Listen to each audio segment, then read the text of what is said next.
Yes, Guyana to the world. Globuspan is a Guyanese dialogue moving towards the realization of one nation in one Guyana. It's a platform that offers an all-inclusive discussion with the pros, the cons, the ones that is taken aside, and the ones that stand in the middle. Globuspan believes agreeing and disagreeing are part of the nation's building. She is a beauty, beautiful Guyana, with wonderful people all over this country. Globuspan believes every Guyanese voice is part of the nation's building. As we span the globe for voices from the diaspora and those living home, we stand on our commitment that we are all Guyanese working towards one nation in one Guyana.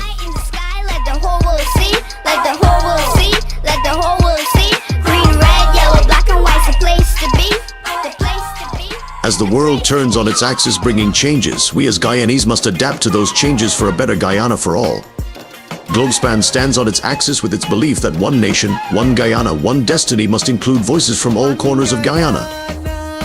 With many flavors, 6 different people blended together. Raise your flag high in unity, we're family with one destiny. Raise your flag high in unity. Good night, everyone, to all our listeners, especially in Guyana, the Caribbean, and in the diaspora here in North America and around the world. You'll be coming live to you from New York City, and we can be heard on Globuspan Television. We can be heard on YouTube and all other social networks. So thank you for listening tonight.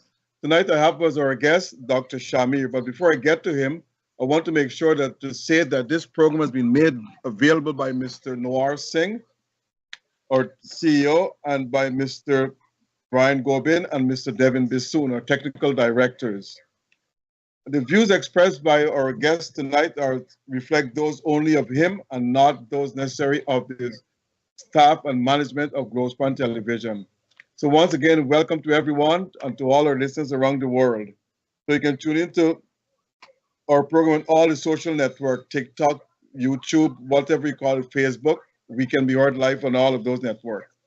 So Mr. Dr. Shamir, welcome to the program. And I expect you to bring a fresh view, a fresh light on Guyana-Middle East relationship tonight, because you are the former ambassador to the Middle East. But let me ask you this first. But no, go ahead. Welcome to the program. Hello, salams, namaste. It's a pleasure to be on this program, my third. It's my delight, joy, and honor. I wish to remember today, CARICOM Day, also Blessed Doctors Day and Canada Day, and special prayers and blessings for brothers and sisters in the Caribbean, especially in Grenada. I lost good friends, have lost their homes with the Hurricane Beryl. So it's a delight to be here. Thank you. And of course, thanks to Ryan, Gobin, and Nohar for their steadfastness in presenting this information on Mondays and Wednesdays. Thanks, Ambassador Shamir. I want to also say happy birthday to Canada. Today is Canada's Independence Day. So there's massive celebration taking place across Canada in all the different provinces and so forth. So happy birthday to all my Canadian friends. Now, first of all, Ambassador, you have several titles, or had several titles. You're ambassador.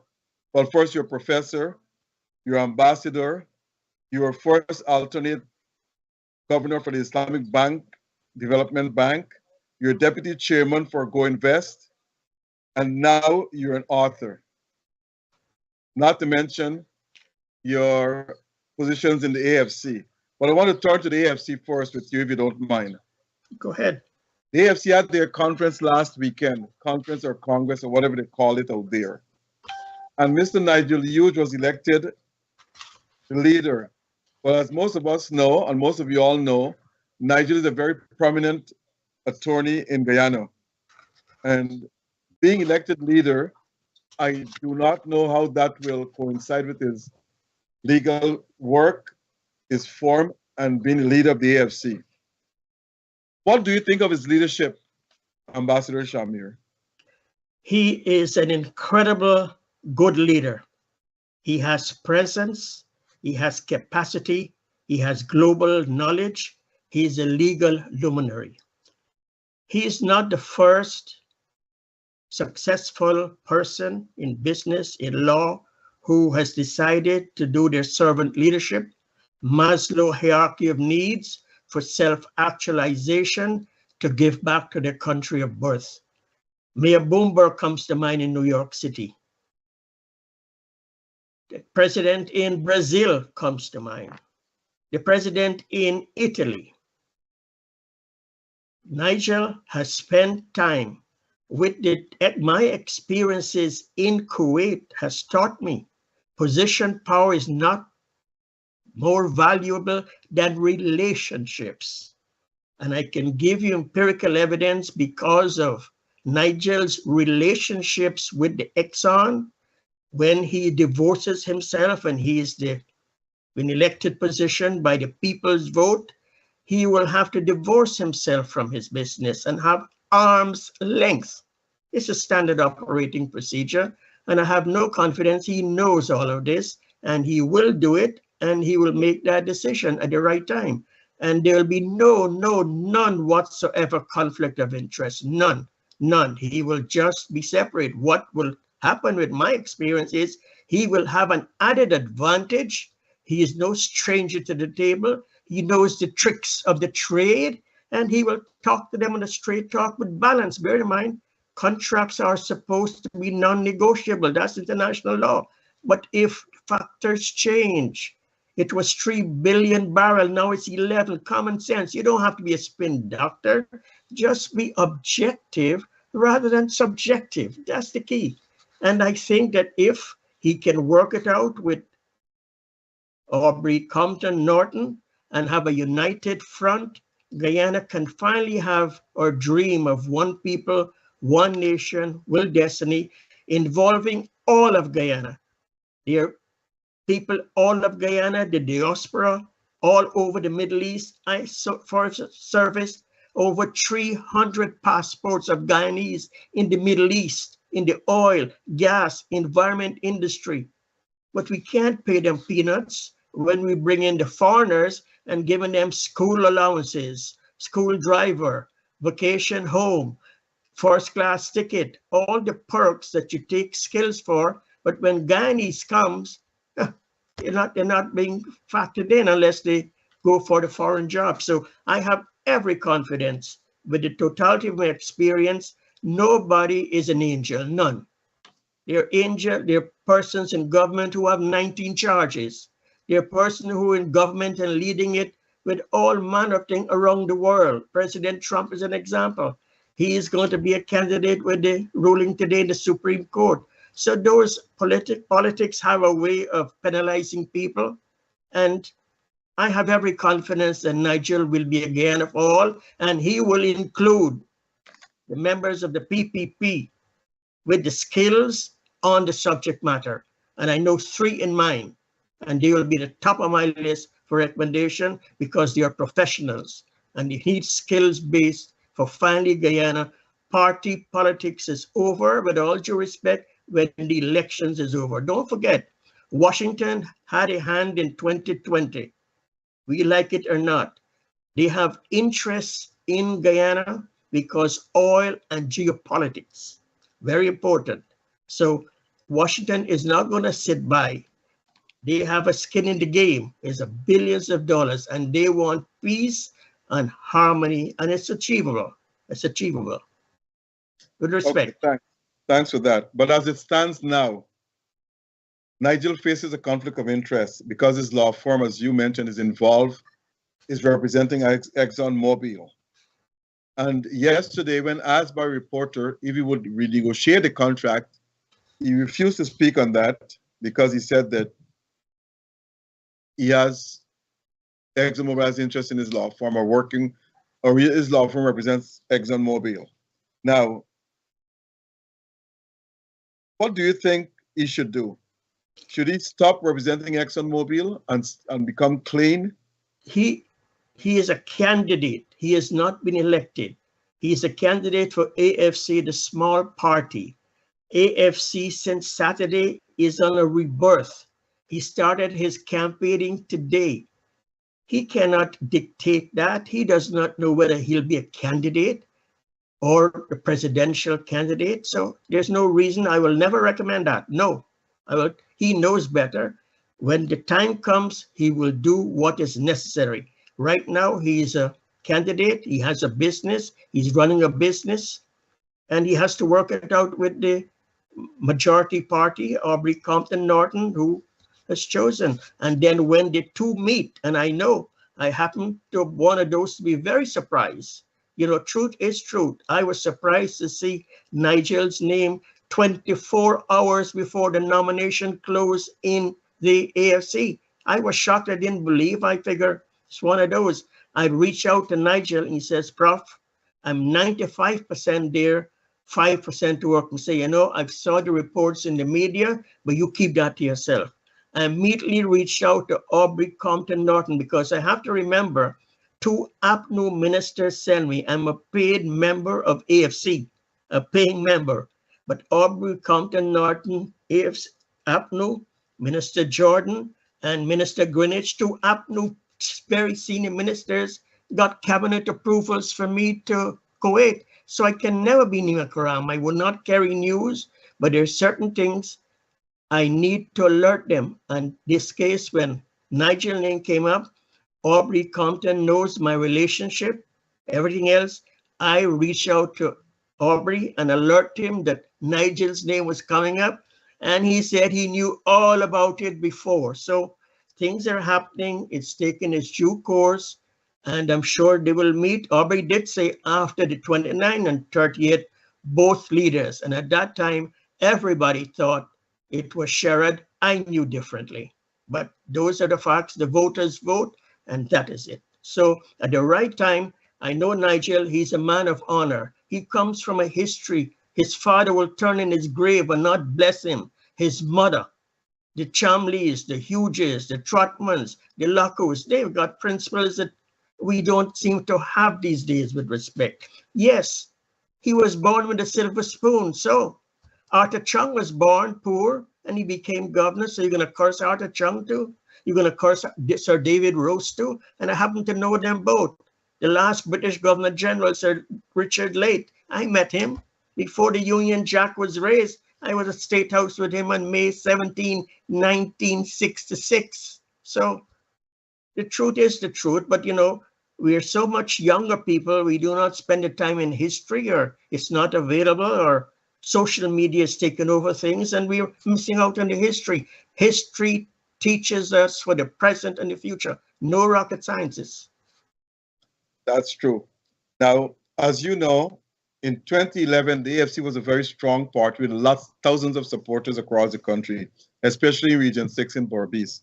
The reason for Region 6 in Berbice was because Cameron Ramjatan and Moses Nagamutu, the two leading figures in the AFC, are from Berbice. Then in 2015, the AFC joined with the coalition, and they did defeat the PEP. But since then, the AFC has lost support based on several polls. Now, do you think the AFC will be able to regain that support it had in 2011 and again in 2015? Starting last Saturday with the rebirth, yes.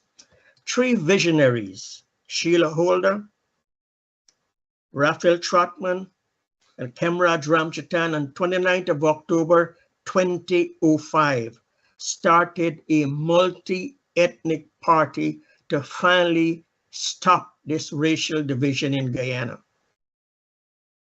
2006, 1 year after the formation, 5 MP seats. 2011, 7 seats MP. 2015, 10 seats.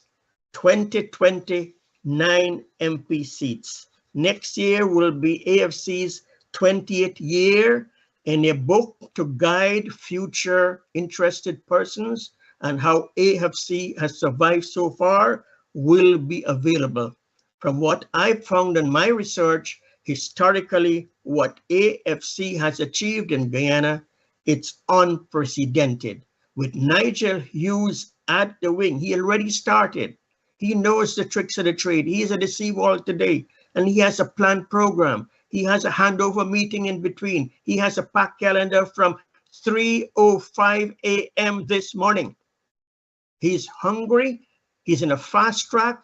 All he wants is to have the backbiting within the AFC, and we do have backbiting. The contest was very, very nerve-wracking. It was filled with tension, and today it still has element of tensions, and I'm doing my best to hold the scales evenly, because people who have lost, they're very bitter, including from the US chapter, very, very bitter, and that's my biggest surprise in the AFC. The Americans supposed to be the smarter, but whatever the self-interests are, 2, 3, 4, 5, they are on a war path but it will survive. Truth will survive. Many persons are fearful of the loss of power and prestige. But when Warren Buffett says, when we're successful, the tide is out, we all are swimming. Nigel is the chance there should be total mobilization. And if we are, yes, it can be doable. I've also have news, back channels from the Congress of the APNU. People will be voting for Nigel. They have told responsible person. And when I say what I say, I have credible information and I have the evidence if needed. I've heard from representative in Berbice. They will say yes to the PPP. Voting day, they will vote their conscience because Nigel will do for all. They wouldn't treat one better than the other. That's all the intelligence I'm getting on my back channel. And they're credible, very credible. Now, as I said before, the vast majority of supporters for the AFC came from Region 6 because of Moses Nagamutu and Kamraj Ramjatan, two prominent sons of Borbis Quarantine. And they joined the coalition and they defeated the PVP. Do we think the AFC will rejoin the coalition in 2025? Publicly, Nigel had said, and he is an analytical, data-driven person. He has said he will listen to the advice, he will get advisors, and he will weigh the confident. He knows that he will be talking with Aubrey Compton Norton, the leader of PNCR and APNU, and that will come out. The last NEC, the AFC voted the Cummingsburg Accord ended and to be out of the accord, but they will work together in Parliament. That is still operative. The NEC is the highest decision-making body in AFC's liberal democracy. So there'll have to be another meeting and the people will decide, and that will guide the leader of the AFC. And it can go either way. Right now, if you ask me, if the Almighty asked me, I said it's 50-50. It can go anyway, but I have to trust the membership. They voted, they did fantastically on Saturday, and I'll trust them again. Very good. Now, Nigel declared himself as a consensus candidate, and he said he wouldn't mind joining the coalition and be the presidential candidate. But knowing APNU and the PNC and its PNC executives and members, do you think they will give somebody from a smaller party like Nigel Hughes the presidential candidacy? Your Excellency, Professor Dr. Euclid, you're a researcher. You're on the scene in Guyana. There's an old saying, the English weather changes its mind. We all know what happened in 2020. I was around before the Guyana arrowhead was raised. All parties have done shenanigans. Dead people came out of grave and vote. Missing ballot paper. It is no different. Some do it more than others. That aside, it is the power of Washington that came to bear, and they decided on my back channel in Kuwait, I learned 3 reasons why. They decided against President David Arthur Granger. And I come from the business corporate world in the US, New York, and Pennsylvania. I asked, is there a golden parachute? And was told President Trump said, and I wouldn't say the language is used. So the forces, or there are other forces, will again weigh the conditions, and they will have to come and have some semblance. If you notice, meetings already started with Democratic Institute. Have you noticed when the Carter Center came? Have you noticed all the visits? These are all in preparation at all levels to educate the people. And there is hope, but in the end is the voters' vote. In fairness to the PEP, and I think the majority of Guyanese believe that the PEP won the elections fairly and squarely because they presented a statement of polls. Until today, Ambassador Shamir, we do not know the state. We have never seen the statement of polls from the PNC or APNU. Why is it that if you're telling me you won an election, then you present your statement of polls to show that you won? But no one has seen the statement of polls, but the PEP presented theirs, and theirs coincide with what GCOM had. So I don't know, I don't want to say that the elections, whether dead people voted or whatever it is, but if you present your statement of polls, then you have every right to claim victory if you won. Right or wrong? Correct, absolutely correct. But bear in mind, based on the Guyana Constitution, evidence will be presented in the court of law. There other countries have decision after disputing an election within a week. In Africa, 2 weeks, 3 weeks, we have 3 years. If that is so, the case should be fast-tracked, and the evidence, I have seen some in confidence, not all. I have seen elements sometimes that I don't need to see. No, too much knowledge I don't want to see, but there is evidence which is planned to present in court, not in the media, not in the social media. Get the case forward tomorrow, and the evidence will be presented, and it will be. Your point is correct. I would not argue. You were on the scene. I was in Kuwait, but people do share with me because they know I'm not here to full pocket. I'm not here for a contract. I went to Kuwait to help Guyana. That was my pledge. So information come to me, and I've seen some of the polls. I've seen some evidence, not all. And I was told and asked, why is it not presented? I said, and the court of law.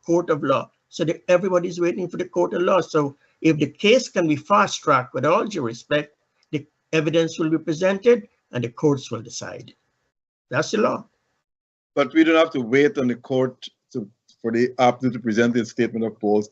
But having said that, I don't know that people voted and all these other things. I don't know about that. If that's the case, then I'm saying to you, I'm ignorant of the fact. I don't know that. But what I do know was a blatant meandering by Mingo and Lowenfield. And they should have known that they have social media, people have cell phones, and they were trying to rig the election in front of everybody. I will not doubt that at all. I saw those myself on the various chats. I wouldn't doubt that. I wouldn't contest. I heard all of that. Locked doors and all manner of stuff. Systems missing. Yes, all that is true. I can't disagree with that. So I have to put the blame on them because nobody in today's age, you don't do those things publicly when people have cell phones, also other social media outlets. So I don't know what they were doing, who advised them to do what. So if anybody thought about rigging the election, it got to be those blatant riggers, Lowenfield and others that did it. The PNC might not like what I'm saying, but that's the fact. Professor Rose, I respect your opinion, and I respect Dr. Bistram's opinion, because you're two pollsters, you're on the site, you know much more, and I will not argue with you. I will respect your view and your point of view. Yes. No, it's coming not to your specialization now. You're a foreign policy expert, you're a diplomacy expert. Can you explain to our listeners the difference between foreign policy and diplomacy? Well, they both are interlinked, but the key is for a government to decide at the very beginning, before the elections, what their policy will be.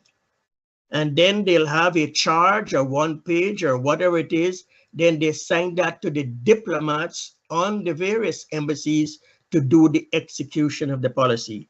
With all due respect, I'm here not to criticize anybody. It's not my style. Almighty is the judge and jury. I'm here to share opinions based on my lived experience so as we can do better tomorrow. That's the reason I wrote my book, so others will do faster and better, and then you get blessings. So based on that, when I went to Kuwait, I had no briefing. I had no one page. I had no direction. I arrived in Kuwait and I paddled by me, myself, and I for the entire 4 years. And that is in it. I wrote 40 and 50 pages reports every month, and I left with the impression that they didn't care. Many of the items. I got scholarships based on, in that part of the world, the key is not agreement, is not a sign handshake, is not a conference, is not a video call, it's relationships. They have to love you, they have to respect you, and they have to trust you. 7 countries they give me scholarships, 37 scholarships, but I'm only accredited to Kuwait. I cannot state this has to be done by Foreign Affairs and the ministry in Guyana. Nothing was done. After I left 4 years, Brunei is one of the countries I saw Brunei finally got Guyanese to go. So that's the kind of experiences I have had. So there's walk the walk on the book and talk the talk in real life. Other ambassadors might have been more privileged, more connected, and they would have been more different. But this is what I have, and some of it, read between the lines in my 403 pages book, because, you know, the truth is the truth. And you will see that, you know, I literally managed on my own without Guyana's authority. Many times they were wrong, and I know they were wrong, and I just ignored them. If you want, I can give you example as evidence. I will come to your book later on in the program because I read it and it's a masterpiece. I want to ask you this though. Going to the Middle East, the Granger administration sent you there. I think the Minister of Foreign Affairs, Carl Greenwich. Were you given a specific role, a specific agenda as to what you're supposed to be doing in the Middle East as ambassador? You asked a straight question. I happen to write, I'm one of 30 leaders in the book. You lead by asking the right questions. You have. Raphael Trotman sent me an urgent call to get my resume to Carl Barrington Greenwich. Within 24 hours, it's my style, it's one of my nicknames. Minister Carl Barrington Greenwich received it. He replied immediately, we want you in the Middle East, and you will be hearing from the Foreign Affairs. I went to the Heads of Mission Conference. We spent a week. I did not get a mandate. I did not learn from that. Dr. Somar in my book on the back says, hey, Prof, there's nothing they can teach you. They have no idea of your global reach, but go through the motion. And it's at the back page of my book. He was right. Many of the persons knew. No, I learned nothing. My wife was with me and she asked me, what kind of briefing is this? And she's a mover and shaker, a Merck. She was on the vice president track for after 25 years. She went with me. She asked, what kind? I said, baby, we're a poor country. We're going through the motion. Just write, let's write, let's write. So no, I had no direction, nothing. I had since 2003 the strongest connection from George Washington University, where I was an external examiner, to the Qatari ruling family. I did not know they were a Qatari ruling family. At graduation, he said, I'm your brother. So I asked him what happened all the time. When I went to Kuwait, Qatar, then I knew he was a royal family. So I asked AFC to get me to Qatar because I can get things done faster. But there was no embassy in Qatar. So I went to Kuwait and I worked to Kuwait. And with all due respect, I'll just give you an example as evidence. Ambassador Ismail, a diplomat of diplomats, an author, Venezuela, Washington. He was in Kuwait from 11 to 14. He could not get a meeting to have a discussion on the debt relief. When I arrived, the debt of head management sent me a long letter says she's getting no response from the charge of affairs or the ambassador, please help. Within 24 hours, I sent a note verbal to the Ministry of Foreign Affairs. I did not get a response. I sent another one, management by executive, no response. I'm new to the job. I sent a third one, no response. And I said, well, think out of the box. I go to the dean, the grand Poopa of Fupas from Senegal, who's been there in Kuwait 30 years. And I told him, he said, Prof, sit down. You have to listen to me carefully and few words. You have to forget all your Western training, unlearn and relearn. This is Kuwait. They're stinkingly rich. They do things them old selves. It's number one, relationships. You have to make sure they trust you, they like you, they believe in you. It will take a little time. There's no right or wrong. It all depends on you. And the number two is sabar, patience. Don't bring this 24 hours, move on, shaken New York. That dog is not going to go anywhere. That camel will stay outside in the field. And the third one is respect. I think America, there's a song about respect. Remember those three and you will hit the chart running like nobody else. And you know what? Nobody has ever come to me in my 33 years, but you have something. You decide, I say, well, it's my American training. I go to the source of knowledge. Knowledge is global. And that was the reason for me being successful. That's another reason why perhaps Ambassador Ishmael didn't learn that lesson and he couldn't even get a meeting. And we are not only got a meeting, I got a 66 2/3 debt write-off. I asked for 100% at the palace, at the masjid. Before I presented my credential, I was the masjid for the Eid prayer. As a Muslim and you have rank, the emir is at the middle towards the imam. On the right side, all the ruling families and ministers. On the left side, the dean and every ambassador as they arrive.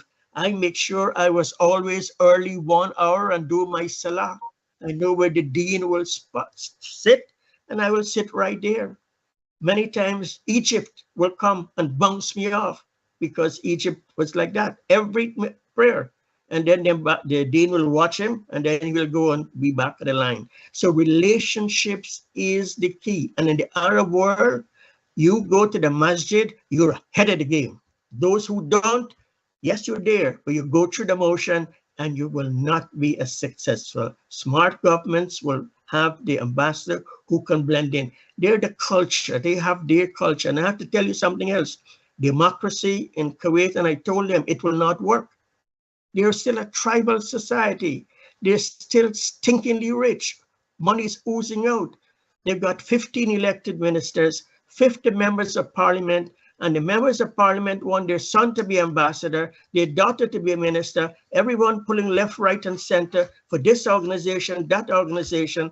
And according to the Kuwait constitution, every MP can question everyone from the prime minister down, no exception, only the mere exception. So every cabinet, they tear him down. Well, the minister don't want that. They have, we call chutzpah, they have pride, and they resign. And the resigned government fall. In 5 years, 4 governments.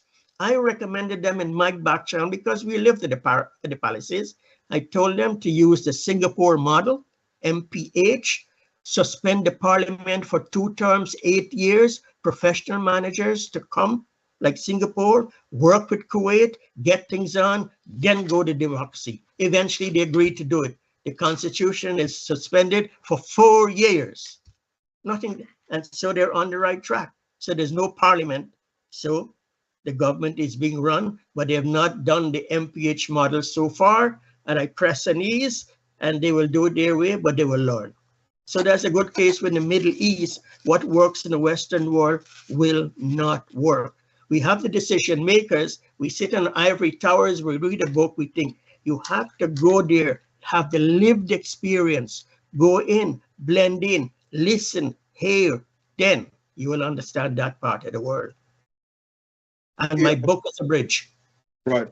But I ask you the specific question, if you are given a specific mandate or direction. No, niet.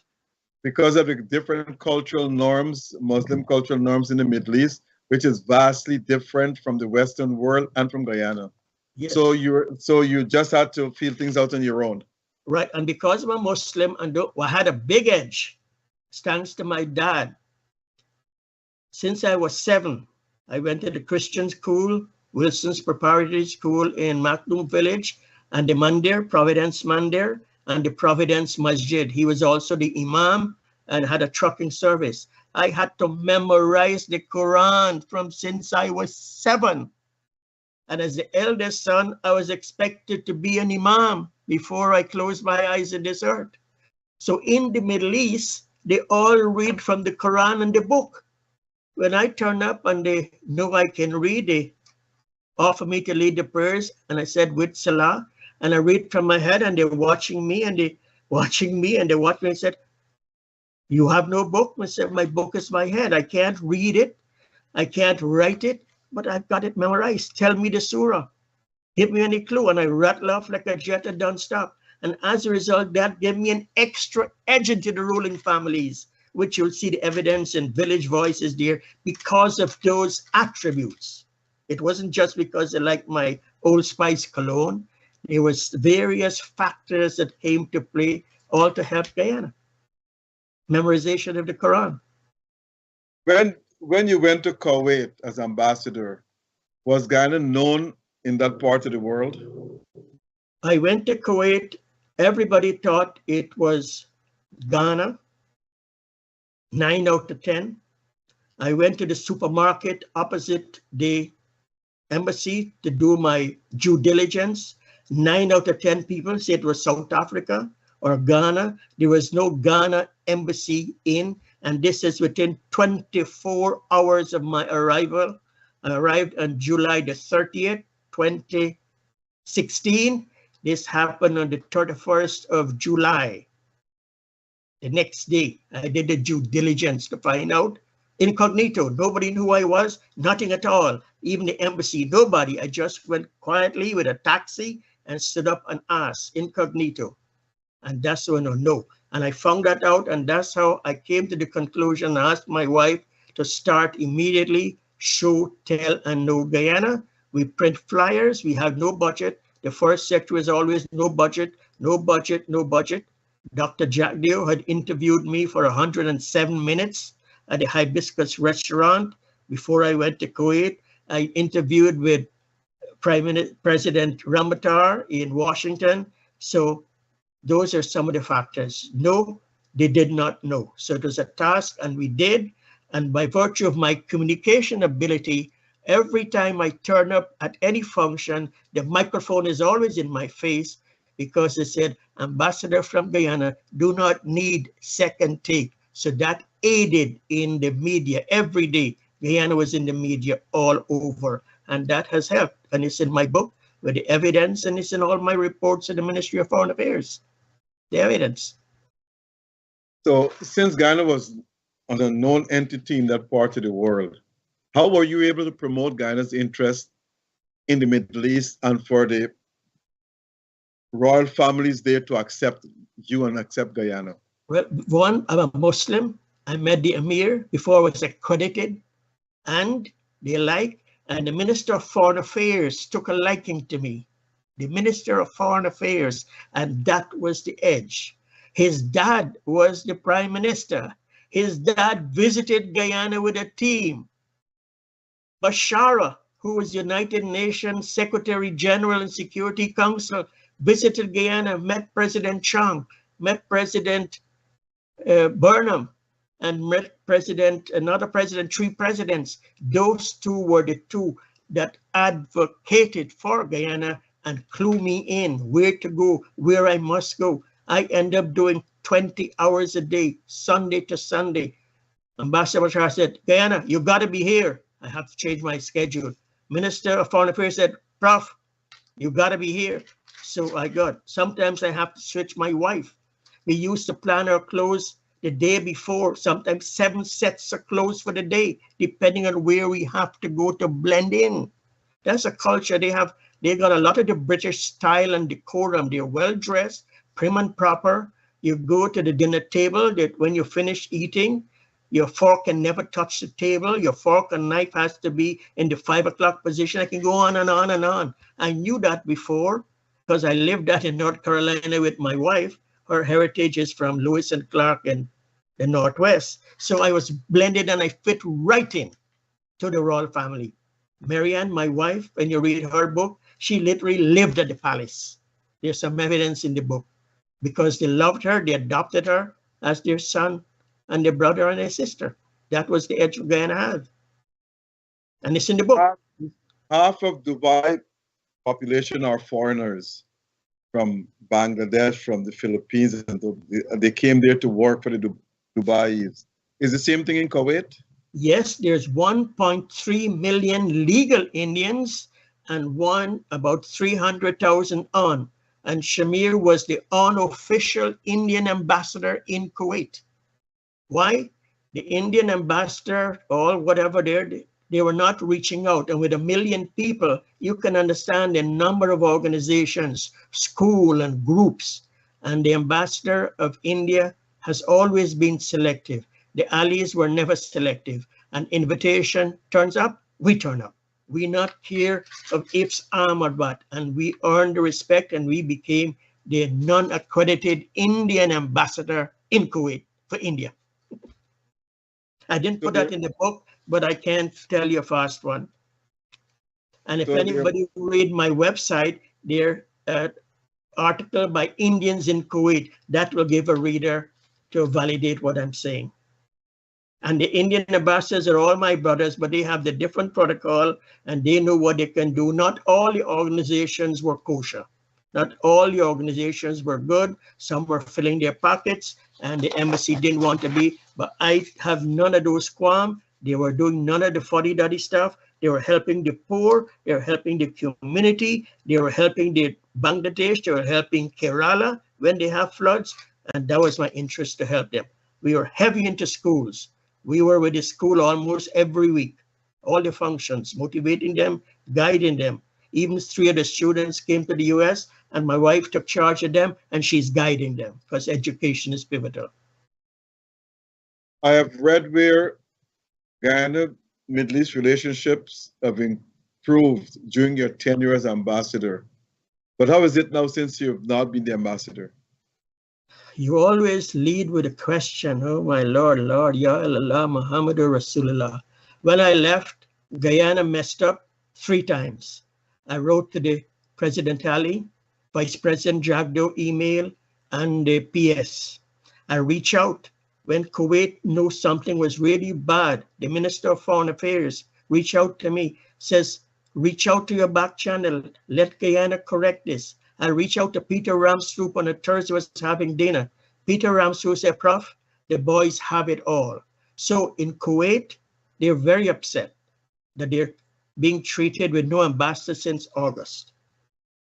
And they've been helpful to Guyana, not only with the write-off of the loan, but they give assistances $100,000, free embassy, 3 motor cars, 50% of salaries are locally paid, free ambassador house, free for secretary apartment.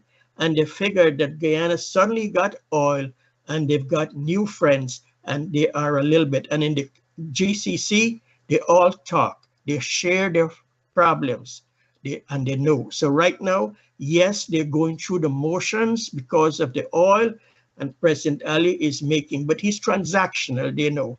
They've done the research. They question me on all the charges and I tell him, I can't follow the newspapers. Go and do your due diligence on site. He's my president, and until otherwise, I will have to support him. So I do that. That is the stance I take. But right now, they're going through the motions, and that includes Saudi Arabia, that includes Qatar, that includes Kuwait. I know those 3. Dubai, I do not talk with that. I involved in education in Dubai. But I know Qatar, I know Kuwait, and I know the Saudis. Saudi Arabia is the kingpin in the Middle East. Yes. Why do we have an ambassador in Kuwait? Why you went as ambassador and not to Saudi Arabia? I do not know. Past President Jagdeo, well, it has to go back to the visionary of Sheikh Mohammed, Dr. Nazir, the Prime Minister. He was doing a Latin American tour and he went to Guyana in 2010. All his staff in his entire flight, he told me, all disagreed with him. Everyone, his entire train load. I even met some of them. One became the assistant foreign minister in charge of Guyana. I told him what I heard. He said, yes, I think His Highness was crazy, but His Highness said they all nobody wanted to come to Guyana, but he knew something told him his izzat Arabic word for inner sense, inner peace, that he must visit Guyana, English speaking in the whole Latin America, just make a one-day visit. And he was the one that started it. President Jagdeo visited, and the embassy started in 2011. And Dr. Ishmael went to, I think from Washington. He went to, but he had a difficult job to start in a foreign land with different culture, and he had headaches. He had all kinds of headaches. He spoke to me confidentially, and he says, Prof, I did not get all the support I needed. They didn't understand what this world is. I had the bureaucrats to deal with. I said, but why did you think? He said, I have a health, but I got into conflict with them. I didn't want to do something, and I was fired. I says, no, you were not fired. You were fired for your health. He says, Prof, you're talking to me. You asked for my advice. I have to tell you the truth. They terminated me. Mr. Jagdeo could not do that. You sent him to Moscow to school. He said, yes, all you forget, Anima Karam. I says, my God, do you know what happened to him? He returned to Miami. What? And since he went back, he was not paid for his container. Dr. Ishmael wrote me immediately. I wrote to Foreign Affairs and tell him, if you don't pay within 31 days, I am paying from the budget. Within 2 weeks, I got it okay to pay. That is the treatment. They're great. We pray, we hollered and shout for Dr. Ishmael. That is the treatment he got on his days leaving in Kuwait. They didn't pay for his container. His family around, his son and his daughter and his wife, they will validate that. And I have the evidence email. He was paid. So that's the treatment he got. He did not get the support. And he didn't perhaps know what he had to do, but he had to start an embassy in a different culture. Not only that, to find a good, credible staff is a headache, because the staff, they come, they see your confidential stuff, they share it with the other families. So you had a devil's own job to get good local staff. That is a big headache. And I had that tug of war with the PS. She tell me I had too many changes, and I was, she have a question of my judgment.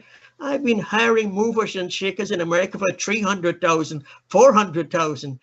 For Mark as a consultant and other companies, I can't hire 20,000 US person in Kuwait.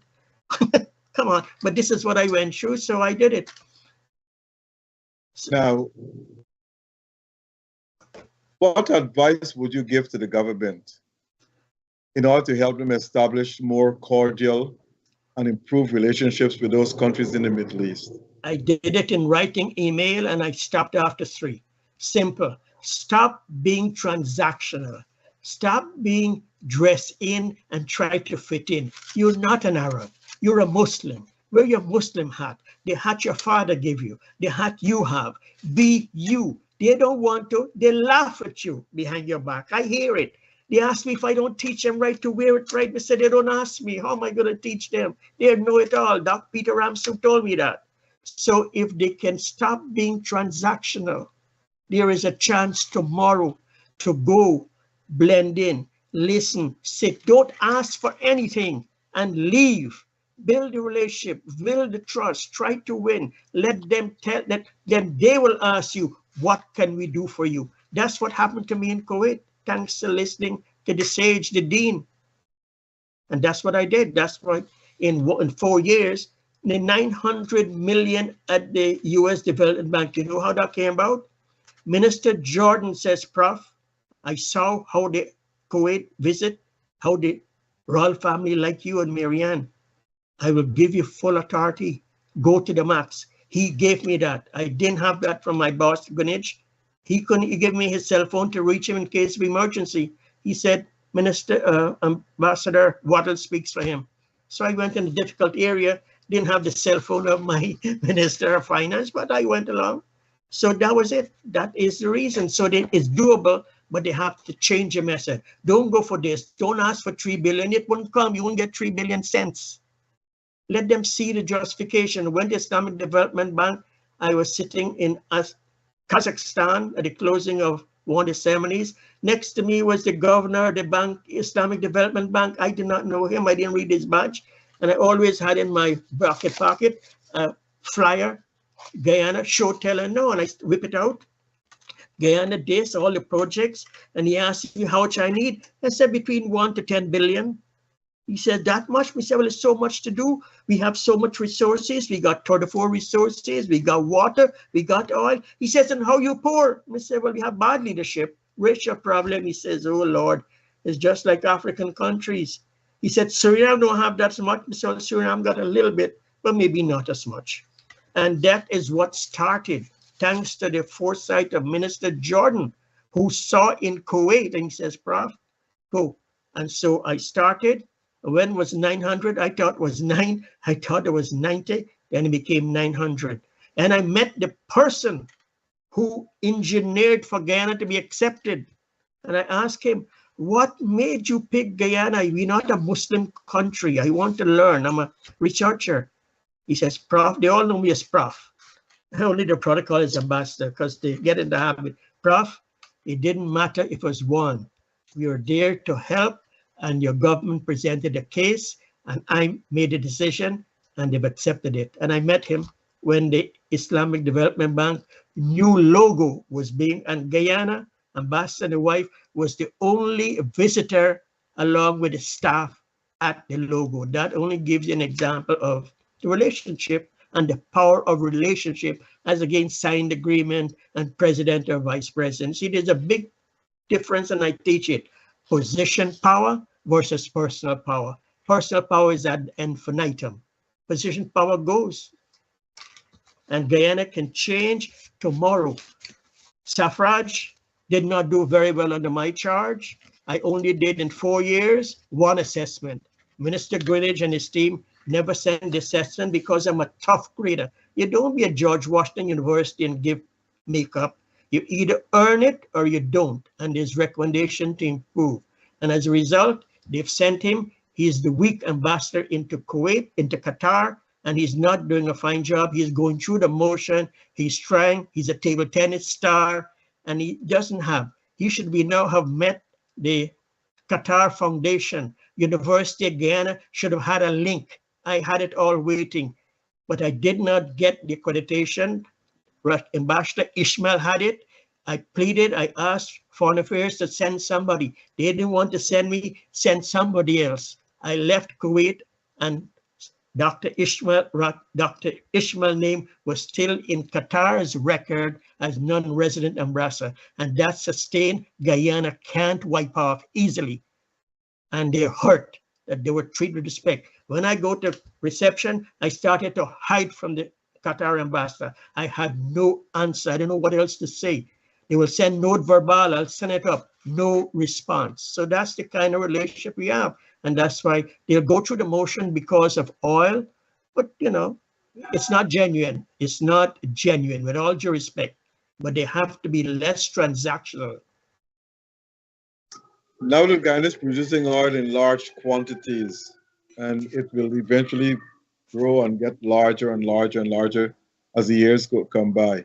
Do you think Guyana should join OPEC as the oil producing exporting countries? Why are you asking all those tough questions? You put me in sticky wicket, but I have to answer. I was very close to Turkey.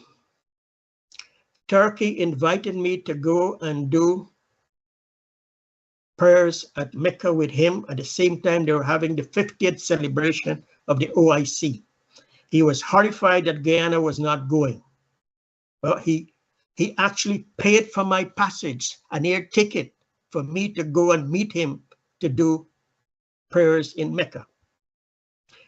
Days before, about a week before, I had to get the Umrah visa from the Saudi embassy. So I went up, an Umrah visa, the Saudi is within hours. An ambassador, you walk in, driver goes in, the Umrah visa collects at the same time. I happen. I'm very close with the Saudis. I'm top to bottom. Next day, I got a call my WhatsApp, Prof, you are representing Guyana to see His Majesty. Why did you come for Umrah visa? Send your visa back with a driver. We have to change it immediately. If not, we'll be beaten up. I says, Ya Allah, Toba, I do not know what you're telling me, but I'm going to follow your instructions. I'm coming with it myself. I'll sit in the car and send the driver up. I did that. The driver was so nervous himself, He speed past the Saudi gate and he almost missed being shot. And I'm in the car. We got the visa. I'm waiting. I don't know who to reach to. I can't reach my minister. I said, somebody gonna tell me. Eventually, Minister Troy came and said, Minister, get ready, you're going to Saudi. No ticket, no direction, nothing. So I went on my own. I met His Majesty. I met Prince Salman. He taught me how to pray and not to whip out a prayer list out of my pocket. Technology, if the name is in my iPhone, keep my iPhone when I'm prayer and talk to Allah. The name's in my iPhone, dead, alive, and everything else. Don't have to go in your pocket like your father telling you days. And so I have a very close working relationship with His Majesty's office. They consulted me, they asked me opinion, I share, and my style is I don't give too much of my word. I cross-reference with a photo or others, and I give one-liner, two-liners, three-liners, and ask you to do your own due diligence. This is a guide. Ask your staff to do more. So I know they're ready. Minister Cummings, I was not accredited, and she says, Ambassador, try to get a gas monitoring system for Guyana. I raised that with the Crown Prince when I met him at the 50th Organization of Islamic Cooperation. I was representing President Granger. His MBS said, you don't have accreditation yet. Why your government is not giving you? I said, I do not know. He said, I heard you're not even accredited to Qatar. And there was a Qatar. I said, well, you know, politics work in these third world countries. They might not like my Old Spice cologne. He says, well, they need to get their act together. Yes, it's doable. Yes, it's doable. But get some accreditation. We'd like to have full ambassadors, but we tolerate you since you are next door to Kuwait and you're just close and you're the Islamic Development Bank and they love Guyana Islamic Development Bank, but get accreditation. So all the ducks are in a row. Then I get, and they were promised I would have got what they have in a miniature form, free, no charge. I see President VP Raggio, the press couple, they said they're gonna have a monitoring system. They were to get one before if I had non-resident accreditation to Saudi before I left. But I had a miniature one free because Minister Cummings, I have to give credit, Minister Cummings, Foreign Affairs, asked me to pursue that. And when the minister asked, no accreditation out, I tried. And I was right there on scene with the person I just asked. Now, I will ask you a question, and I think you do have the answer. What are the Muslim views, the royal family views on Guyana? Not high. Confidentially, not high. They're very upset. Guyana is rich and it's in the news, and the staff is doing due diligence. And when they send me some stuff, I am shocked, and I says I haven't seen, and some I've seen, and it's not high. But there's room for improvement. Not high. Common sense. Anybody search the web, read the media, will know. No, it's not high. They go through the motion. You see, in the Arab world, they never tell you no in front of your face. Never. Niet Russian world meaning no, never. When nothing happens, that's your answer. That is it. They hate to tell you no, it's all part of the culture. You go to the poorest Arab, he will give you and she the last meal and fast for the day or the week. It's the culture. They will never tell you no. They will never tell you. If they know you're not doing good, they send the back channel. They send somebody to alert you. I have learned that. And I tell you why. People got close to me, very close, and they asked me a question like you, Ambassador Shamir, where are you going today? Oh, I'm going to Turkey. Honest question, honest, truthful answer. I did not know that person intend using that and turn up at Turkey. And when Turkey found out, they asked me, and that's how I learned. That's how that culture works. There's sometimes there are 111 ambassadors, sometimes only 20. I do not know it's only 20. Is when you turn up, you're here. But then I stop, I say, you know, I can't share what but I learned after paying a price. They told Marianne, will you tell your husband not to let people know where he's going? I says, oh my God, I'm perspiring now just thinking. That was the most embarrassing moment. And you know what happened once? It happened with a member of the royal family too. I think he's a royal family. He's invited. He was not. And he asked me, and I tell him the truth. Because, you know, in that part of the world, I've always come to the belief and conviction, when they ask you the question, they already know the answer. They're coming for corroborative evidence. They already have the answer. I know that, and I'm smart, and I try to cover my buns, the 11th commandment, the 13th commandment. Now, what are your views on the war in the Middle East? Israel and the Hamas and the Gaza? The day I went to Qatar,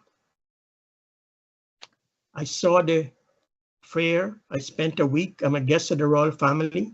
I blended in. I didn't use the royal car today since they're an embassy of Guyana. Protocol, respect.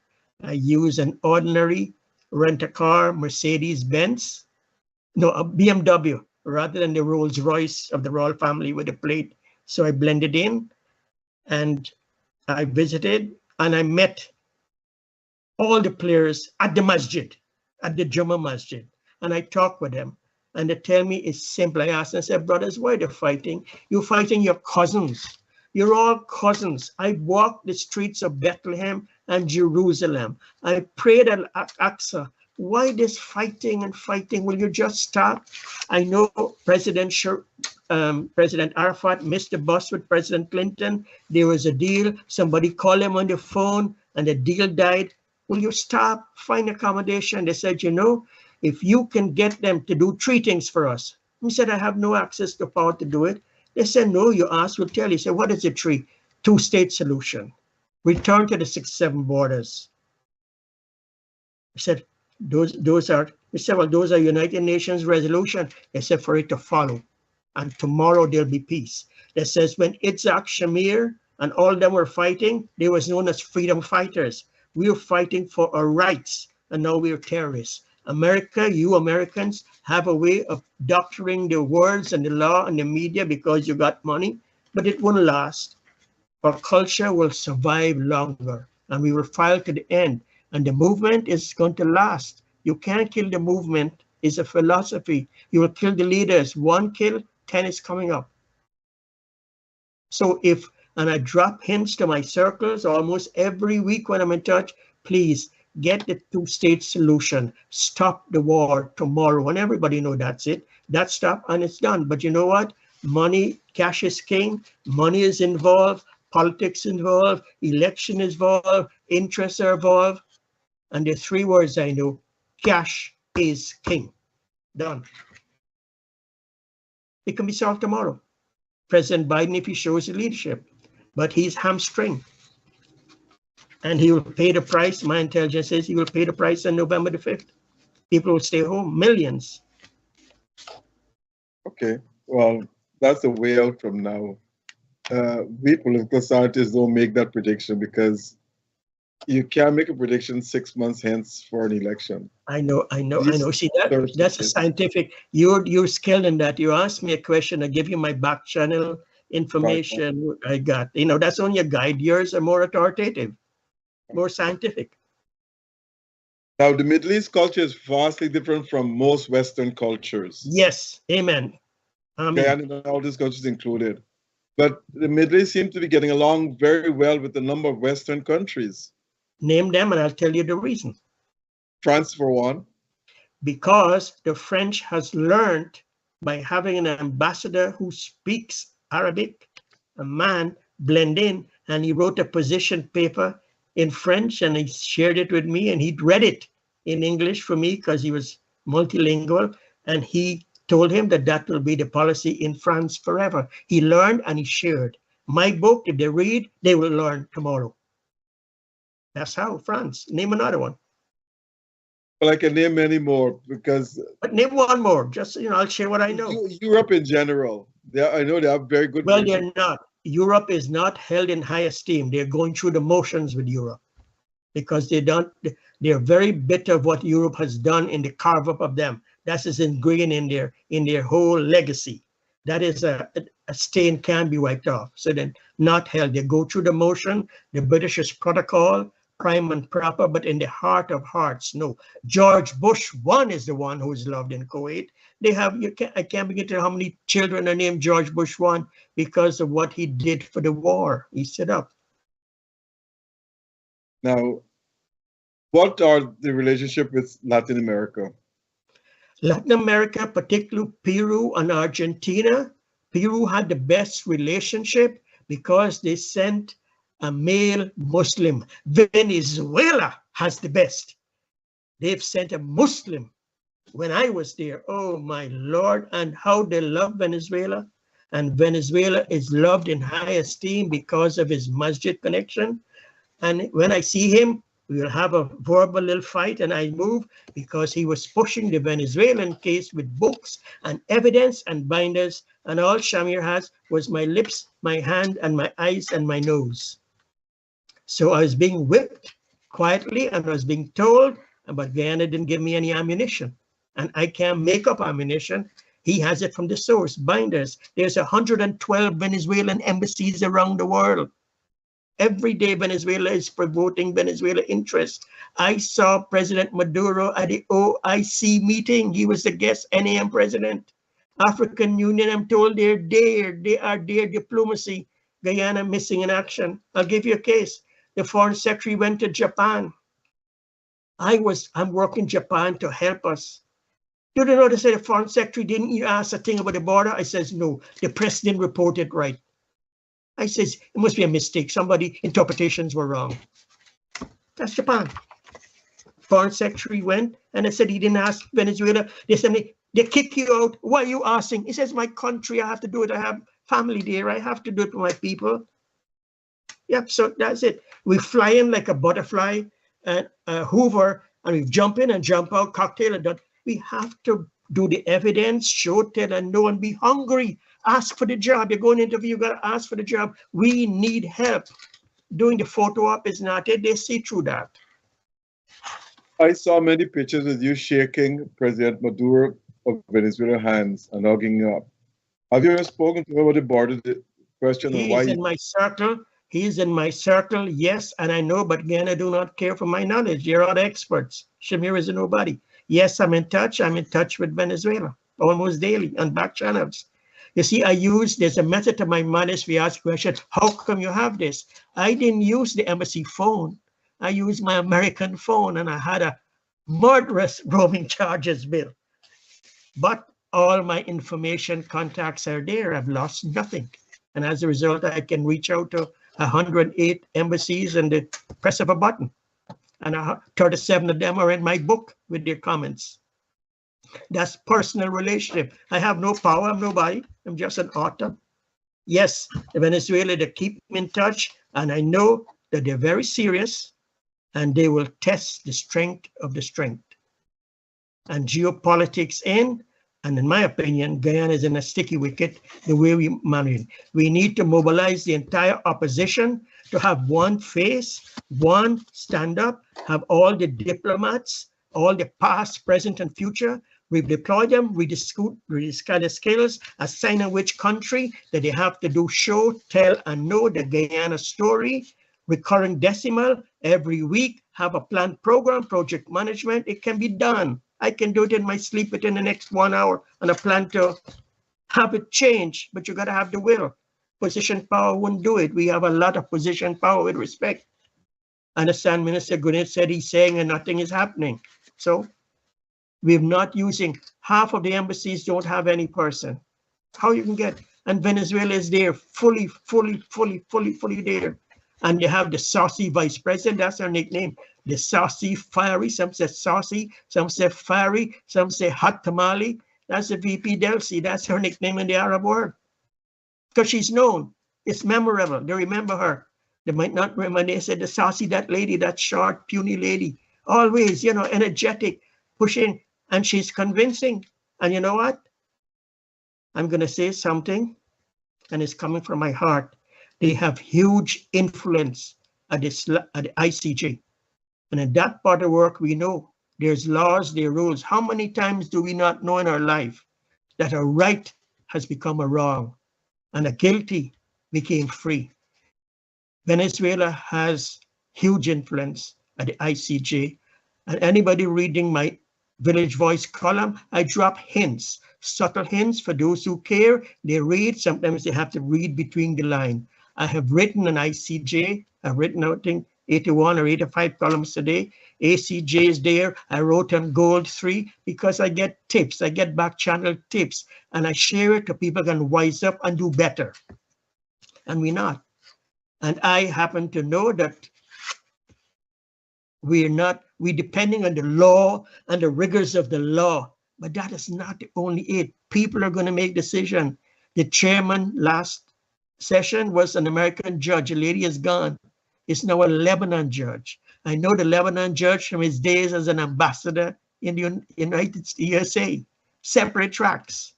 Kuwait has special relationship with the majority of them because Kuwait was known as a great benefactor before Qatar had oil. Kuwait. I went to the Islamic Development Bank, the 3 Towers. When I saw the Kuwait boat, I said, "Oh, you expect me? You have a boat?" They said, "No, this is Kuwait Towers." I said, "Little Kuwait." I go to Dubai. They said, "This is Kuwait building." So to Kuwait was a master in his days in benevolence in the whole Gulf, all before they knew wealth. And so Kuwait influence in ICJ is unbelievable. When I know it, I shake, and they call it subtle power. You wouldn't know, just quiet, who need to know basis. And so Guyana is not in a good position, with all due respect. With all the law and everything else, Minister Grange, I respect him, but he has no idea that relationships are critical, not the law, in almost everywhere in the world. In meeting Maduro, did you tell him or ask him, look, this thing was settled in 1899. Why are you trying to do? Are you trying to bring conflict in the region? Did you ask him those questions? I asked him. You know what he said? Why don't they send you? If the way the Arabs love you, we will find accommodation. I said, I'm not accredited. They have expert ambassadors smarter than me. I'm a new Johnny come lately in the embassy world. He says, no, look how I see how they love you. He said, I don't know what you see. He said, you must come. And he made a comment of my boss. Greenwich says, no, he's my boss. You can't say that, but I can't repeat it. He said that of my boss, Greenwich. That's the chief, that's my boss. He hired me, you'll fire me. He said, that's for your ears only. You ask the question, I'll tell you today. I can't tell you the exact words. Maduro has no respect for Carl Barrington Greenwich, zero. Well, the matter is in the court, and yes. They will have to abide by the court decision, because the mere fact they're taking part, this means that the court gets legitimacy from them to make the ruling. So have you noticed how the postponing is now December, and come December is going to be 2025? That is how things are done in that Arab world with a majority. It's a culture. They won't tell you no. You'll not get a yes. You'll just go on and on and on. You got to read between the lines. Lebanon is in charge. He's the president. And he has a majority. The majority is on his, his team. They all have little groupings and relationships. They meet, they chat, they talk, they share some things with me. I know. And they ask my opinion. I says, I'm Guyana Force, find accommodation, let everybody win. That was always my opinion, let everybody win. There's enough for everybody's need, not everybody's greed. That's all part of my style. It says, one thing with you, you never cheat. We said, no, everybody. Don't. Everybody has a right to live in peace and in harmony and respect. With Guyana now having oil and it's being recognized worldwide, because everybody now knows about Guyana. I'm traveling in the planes, going to different parts of the world, and people are talking about Guyana and so forth with its oil and so forth. Do you think that Guyana should establish more embassies? Yes, in my report before I left, I recommended 2 at least. 3, when I do my public communication ask, I will say 3. First is Saudi Arabia. Let me tell you why. You asked a question, OPEC, I didn't answer. I told the president, Guyana is a developing country, Prince MBS. If we join MBS, we'll need a special waiver for 10 to 20 years. He said, we can't give 20, but I think I can make a 10. He says, well, bring your accreditation. So I know in his heart of hearts, they can find accommodation with his leadership and others. He will even try to get Venezuela. I said, can you get Venezuela? He said, leave that to me. You get Kuwait. You get Kuwait, I will work on the others, and we'll find an exemption for Guyana so your development can happen because we love you. You are a brother for life. Yes, but it's a linkage. I also know Guyana is the only ambassador in Kuwait was adopted by the African group. It never happened again. Guyana was adopted by the Asian group. It's all evidence in my book. Never happened again. The African Union says, how come you don't have an ambassador here? Mr. But I don't make decision. I'm a member of the orchestra. I'm not a band conductor. African Union should have one ambassador because you have 55 nations there at one place. And number three, because of the oil and what Norway has done, an embassy in Norway, just to get intelligence and the best practices. 3 is my recommendation. If I was president tomorrow, stroke of my pen will be executed. We have a roving ambassador in Greece. He has a plane and he does not have a high reputation. Members of the Foreign Service, the Foreign Affairs in Guyana knows. What I'm telling you is nothing new. Before I went to Kuwait, I told him I will not go to Kuwait with that person around because I know from before it's not good and I didn't want to be representing it then. He is now being reappointed and he's there and that's not helping Guyana image at all. And he has a presidential authority. He had an ambassador. When he goes to Qatar, the ambassador has to be in a next room. And the Kuwait and the Qataris laughed and said, this is your ambassador. Why is your government sending a diplomat, a protocol from the president and right hand of the president? He says, I don't know, what can I tell you? They have strong connections. Which other Caribbean countries have diplomats in the Middle East? Jamaica had, but you see, if you're not a Muslim, they send a Jamaican person. He couldn't have access. He couldn't blend in. He couldn't go to masjid.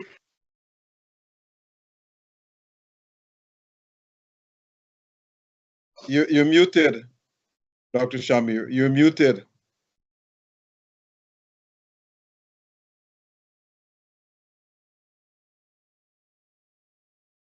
Dr. Shamir? Having internet problems.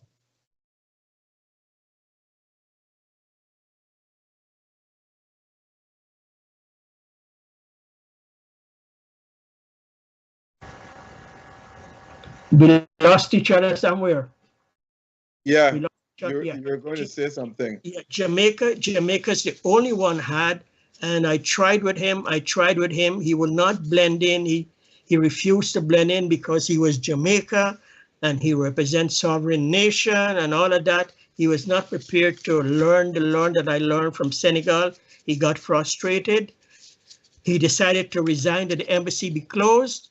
He surprised the Foreign Affairs. The minister came himself to the Guyana villa at midnight and asked me if I know that Venezuela, who was 1 block from me, is closing the embassy. I said, no, that's fake news. He said, no, you show me the note verbal. I went out, changed my pajamas. He drove me in his car. I went, rang the bell didn't answer. Next day I tried, I couldn't get, and the next day he left because he didn't have a good experience. And he told me, and I told him what to do, but he didn't blend it. Only Jamaica had in Kuwait, no one else. What about the African countries? Peru, oh, they're all there. Peru is there, Argentina is there, Brazil is there.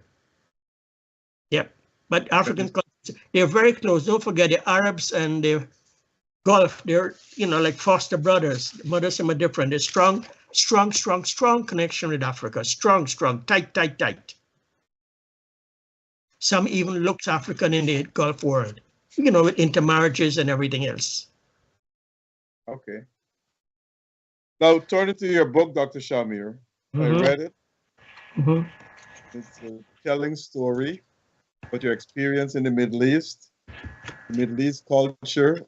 Everything is related in that book. And I will encourage people to buy that book and read it, because those of you interested in Middle East politics, diplomacy, and foreign policy, it's a very, very good book for you to read. You'll understand a lot about Middle Eastern policies. I read it thoroughly, and I think it's a masterpiece, a very good piece of work. The part that when you talk about the Muslim in the Middle East, how they're different from the Western world, that is something that I did not know. You mentioned in the book that they will not react to you because, as you said, they never tell you no, they never tell you yes. Yeah, true. I lived it 4 years.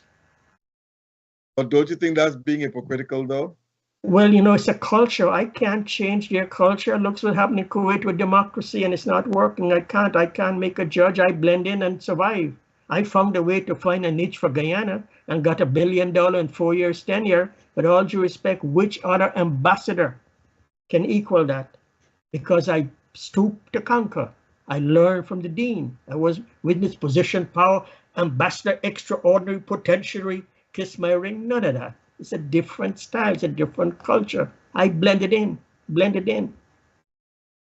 You mentioned also that they treat diplomats differently from different countries. Why is that? Because of the same, back to the religion and the preferences. They feel if the country is smart, they will send a Muslim ambassador. If you don't, they feel you haven't done your homework and you failed. They told me that many times. Okay, the reverse of that. Only exception is America. But they send always an American. Oh my Lord, they always send an American who is fluent, who is a top banana in the Arab world. And he is the only one I saw in an action. Everybody else, they go through the motion. No one else. America is the only exception. He was treated as a Muslim. He can never go to the masjid, but he got all the other courtesies excepting being at the Grand Mosque with the Emir. But he was there and he was respected. He would call upon, they would call on him. He was like the grand poop of poop. He was not the dean, but he was head of the dean in so many different ways. Because of course he's American, what America did in Kuwait. But with the exception of America, they send Muslim ambassadors to the rest of the world, Western world. Who? Middle East, the okay. Middle East. Well, all the Middle Eastern countries. All the Middle East countries and Kuwait, they're all Muslims. All Muslims, they know the ambassador, they're Muslims, a Muslim country. The Indians are expats. Foreigners are expats. Kuwaitis can only be citizens of Kuwait. And if you want to have a business in Kuwait, you got to have a Kuwaiti partner. So the only Kuwaitis and Kuwaitis are Muslims. What I gather from you in the book is this: that if you're not a Muslim, you can't fit in well into that part of the world. You're at disadvantage. You are at a severe disadvantage. Smart governments know that. But the West don't treat their Muslim ambassadors that way, though. When Guyana, a new ambassador who got no experience, and he can be at the palace, and they hear, they curse themselves. I said, what can I tell you? I'm blending in. They hear, they talk among themselves. Ambassador to tell me, you were at the palace last night? I said, no, the palace? No, I went to bed. It says, no, you went to the palace. We saw the car. Well, you travel in only when they tell me, don't bring the flag. Don't bring the car with the flag. We'll either send for you or your SUV, no flag, special times. I go at the private dasher with them at their house, at the farms, no flag. And I learned that. I've always had the flag. That's a diplomatic I learned. You can't, as long as you're in the car, you got to have the flag. As soon as the car turn up, the driver comes, take the flag now. That is when I learned. And I always ask now, flag up or down? So before, flag up or flag down. It's a culture thing you have to learn. Learn by doing. Those who spend the time will get the benefit of it. But you don't think that is somehow primitive? I can't make a judgment. It's not my prerogative. No, I have to respect everybody's culture. No. I try to convince them like I did with suspension of the Constitution. They have to know, and there might be reasons. And you see, you have to bat in your crease.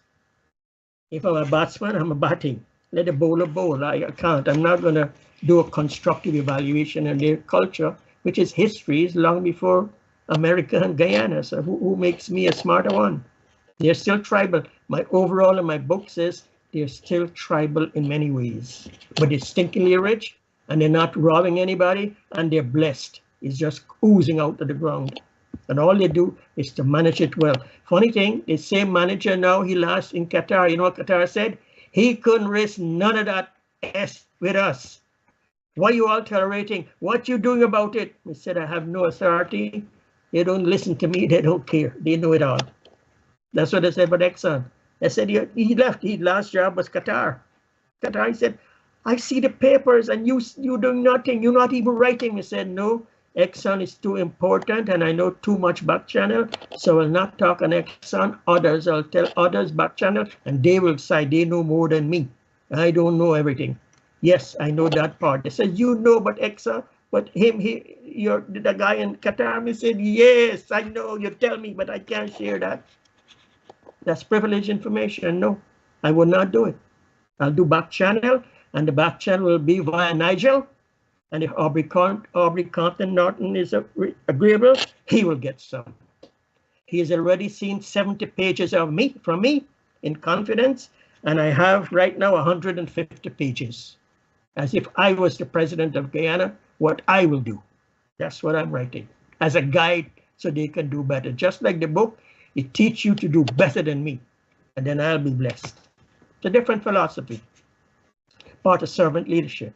It's not about me. I'm just a tool in a toolbox. So Saudi Arabia is the leading country in the Middle East, and they set the diplomatic fervor of what should be done in that region. Am I right? Yes, correct. And they talk among themselves, and there's competition. Oh my Lord, there is. You cannot believe the competition inside. There is. They're one, but they have their little company inside, and there's always a little tug of war almost every day. But in the end, MBS is the master of master. He is smooth. He is polished. Man, that guy has charisma. He will sell you and buy you, and you will ask, where am I? He's that kind of personality, and I met him. I met him 3 times. Very impressed. Forget what the Western world said. Nobody's perfect. The Lord said he's without doubt cast the first stone. I'm not going to cast the stone, but I have great respect for him and what he's transforming his nation and passing. You know the battle he has with the tribes? Can you imagine? AFC only got battle with 2 functions, and everybody's perspiring between the last month, 2 weeks, or when Nigel's name come up. Hell and brimstone. Imagine you're MBS and you have Saudi Arabia with all the tribes. Can you imagine? I can. I know. So, and also they have now strategically, they had a border problem. I tell you what, sometimes, you know, you're right place at the right time. I'm always invited every weekend to be at the farm. Various people, they have the exotic farms, which is like palaces in the desert. And I will go and, you know, my evidence story, I'll take a little picture for evidence to memory to there. I have 23,000 pictures. I know you have a lot of pictures indeed. Well, that is evidence, you know. And then suddenly I see, I was there last month. I have the picture, I'm here. Now the border moved. I said, take that picture away. I said, what happened? So Saudi and Kuwait has had a border problem. Saudi has been the big guy, and you know, Kuwait and royal family helped Kuwait in the war. All the families went to Kuwait and the border. I met the Kuwaiti who gave his life, was prepared to give his life to save the emir. He is in the column in Kuwait Village Voice last week, his picture, the last picture, the sheikh at the embassy. That guy gave his life to save the emir during the war. And he's in my WhatsApp. We in chat every day. Some people's life is just a tool. The culture, he was prepared to give his life up for save his emir. And Harris, he had to go to the border and the Saudis. So the Saudi and Kuwait have an agreement that they have a joint border commission. Does that ring a bell with Guyana and Venezuela since the days of Dr. Ishmael? They have a joint border commission. They share the profits and expenses 50-50. And boy, it's peace, hallelujah. And it's bonanza galore. They're going to be doubling their oil production within another year or so. Just the border working relationship. Sovereign territory are both now working in the area, Saudi Arabia and Kuwait. And that's going to extend. When we travel, if you ever travel in the Middle East, you will know how close Bahrain is to Kuwait, to Saudi with a bridge. On the weekend, almost 1/4 of Saudi is over the bridge and the tourists hit the party. And then Saturday, they go back. So you see the linkages in different ways. Quickly, we're coming to the end of the program. Who is now our ambassador in Kuwait? None. Since I left, nobody. We You have didn't have an ambassador in Kuwait? nope, nobody. None.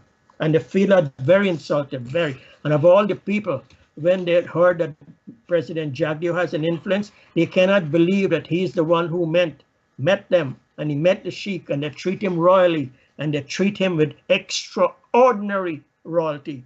And him to do that to them, they said he's ungrateful to the highest extent. They said, forgive him, he know not. He get blamed for that, because they said he visited them, he saw them, they treat him. Whatever he asked, they give him more. And if that's the treatment they get, I said, well, I have no answer. I'm not in the circle. I'm not in the zone. What else can I say?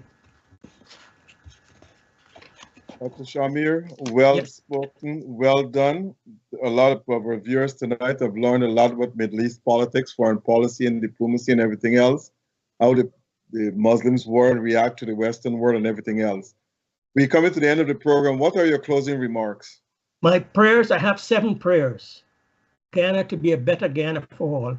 A National Development Commission, a Foreign Investment Commission, a Guyana Energy Commission, an immigration policy, constitutional reform, no project, repeat, no project without a feasibility study. That's why the Islamic Development Bank, out of the 900 million, we could only use 236 million because of the feasibility studies.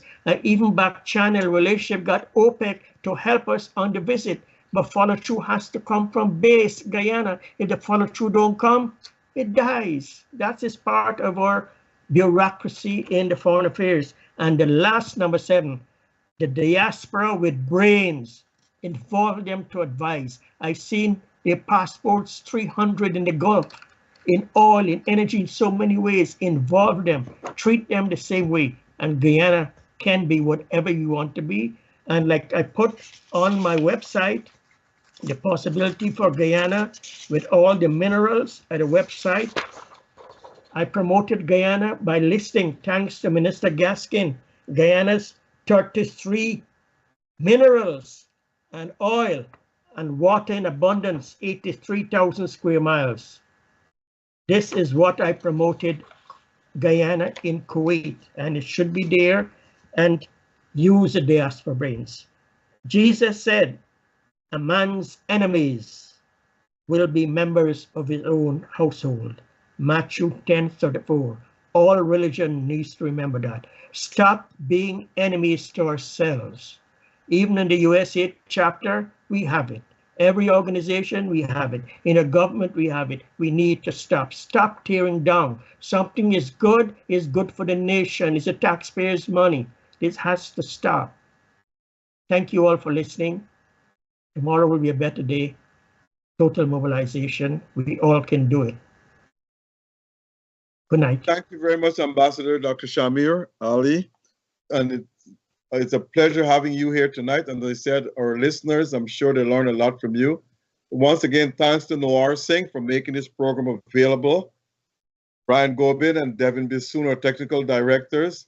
Thanks to all our listeners, far and wide, in Guyana, the Caribbean, the diaspora, and even down in Australia, where some of them do make comments. And to our sponsors, a very special thanks to all of them. Yes. Once again, we come to the end of this program. We'll be back next Monday night at 7:30. Our guest then, we don't know as yet, but will be someone, as you always know, some prominent person. So once again, good night to one and all, and have a pleasant rest of the evening. Thank you, Dr. Rose. And thanks to you, Dr. Shamir. Pleasure, delight, honor, and joy. Happy to